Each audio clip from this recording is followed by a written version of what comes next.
Hola muchachos, bienvenidos a mi podcast English Made Simple. This is episode 12, número 12.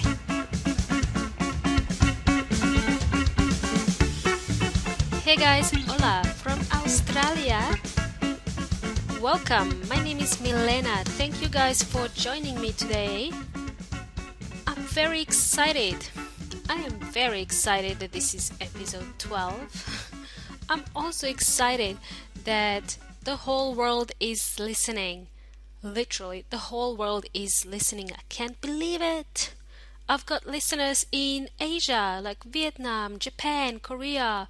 I've got listeners in North, South, Central America, in Europe, España, Italy, in the Middle East, Saudi Arabia, and Iran. Wow, the whole world is listening. It's a bit scary, I have to say. It's a little bit scary, but also at the same time, it is exciting. It's very exciting. Right, 80% of this show is in English, so of course everyone is welcome. Even if you're a non-Spanish speaker, you can pick up some Spanish words, you can learn some Spanish words and then impress your friends later. It's always cool to speak more than one or two languages, just to be cool, you know what I'm saying? Alright, enough of this. In this episode 12, I'd like to talk about fluency. A couple of students recently have asked me, Milena, how quickly can I be fluent in English? How soon can I be fluent in English? Well, before I answer that question, let's find out what being fluent actually means. I'm going to refer to my dear old friend, weón inteligente. If you listened to the first few episodes, you would know that weón inteligente is actually Cambridge Online Dictionary. Yes, so I'm going to find out what being fluent actually means. Right, according to my friend weón inteligente.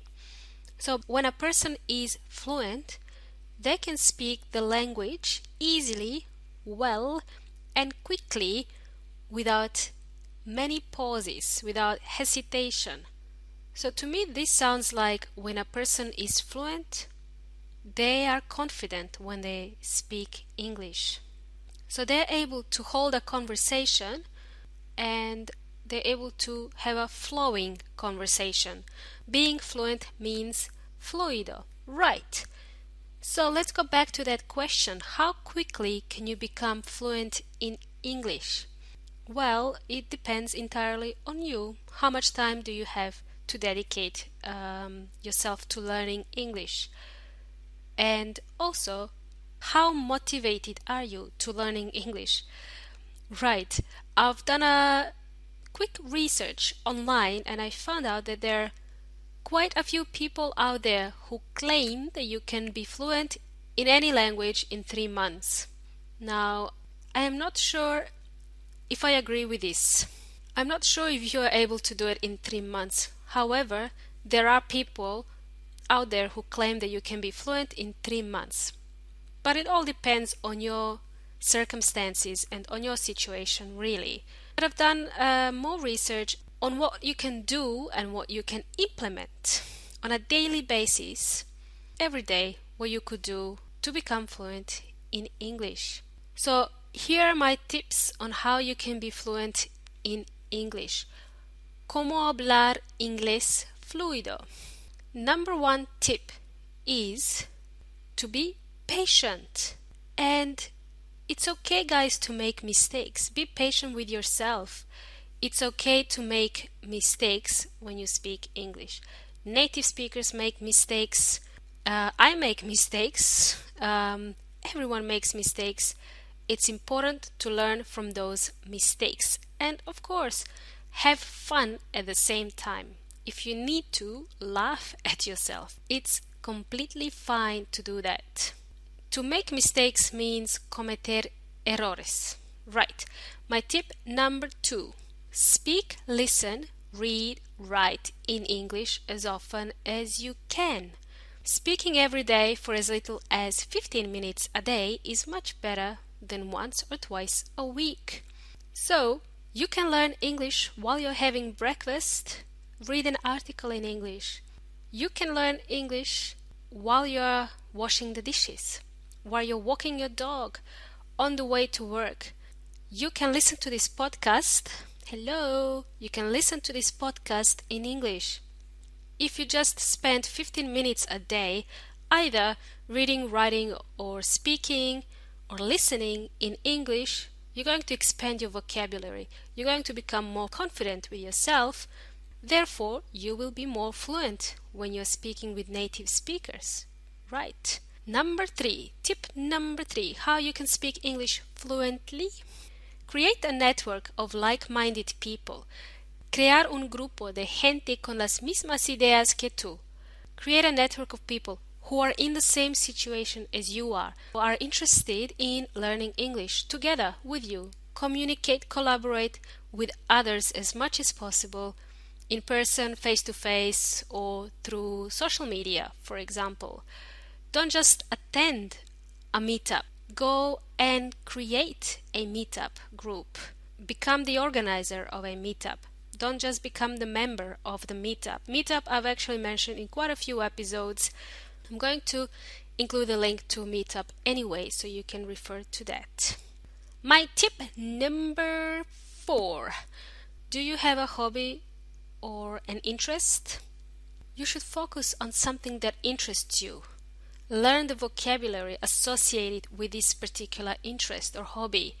Practice it until you become confident and you can repeat it without stopping or hesitating. When you're focusing on a hobby or something that you like to do, you're going to be more motivated. When you have motivation to learn a language, you are more likely to be dedicated and committed to learning, and therefore you're going to become fluent at the end. Right. Number 5, I think. Tip number 5. Learn some useful vocabulary for a spoken English. For example, collocations, words that commonly go together, like keep a secret. Can you keep a secret? Here, take a seat. Yeah, these are collocations. Learn phrasal verbs. Get up, wake up. Remember, we learned these phrasal verbs in my previous episodes. Learn some idioms or sayings. Like, for example, when a native speaker says that something is too expensive, like, for example, I want to buy a car, but it's too expensive. It's going to cost me an arm and a leg. When a native speaker says, oh, it costs an arm and a leg, means something is really expensive. Learn some useful idioms or some sayings. Radio. And my last 2 tips, I'm going to make the last tip your homework actually. So tip number 6, listen and repeat the phrases you hear. So either through this podcast or other podcasts in English, or if you're socializing with some native speakers, listen, repeat the phrases that you hear. Don't ask for grammar explanations. Everyday native speakers won't know what past and present perfect tenses are. They wouldn't even know what a pronoun is because they're not there to teach you English. They just speak in their everyday fashion. So you should repeat what you hear, and that way you will memorize it, you will expand your vocabulary, and you will end up being fluent. End up is another phrasal verb. Alright guys, and my last tip, learn how to talk about yourself. Imagine you're at a job interview, entrevista laboral. Imagine you're at a job interview and they ask you, hey, Carlos or Carolina, tell me about yourself. What are you going to say? You should learn how to talk about yourself.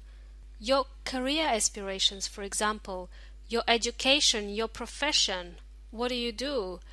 What are your interests? About your hobbies? Learn how to talk about yourself. Write it down, read it out loud, memorize it, learn some new vocabulary, and practice, repeat as much as you can until you become confident and you can talk about yourself without stopping or hesitating. And that's how we become fluent in English. Now, you don't have to follow all these tips that I mentioned. You don't have to follow all of them. Pick one, select one, elegir. Pick one that you are comfortable with and that you're gonna stick with it. Pick one and then try to use it every day, right? Okay, one of them should be listening to this podcast. Alright, that's one tick. Got it. Next one.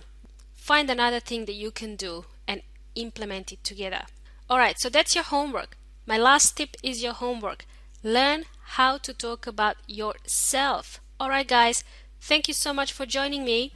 Have you downloaded the free ebook from my website, englishmadesimple.net? Go for it. We had some technical difficulties, but it's all fixed now. So go to englishmadesimple.net and download your free ebook, How You Can Fix Some Mistakes That Stop You from Being Fluent in English. Thank you and hasta la vista.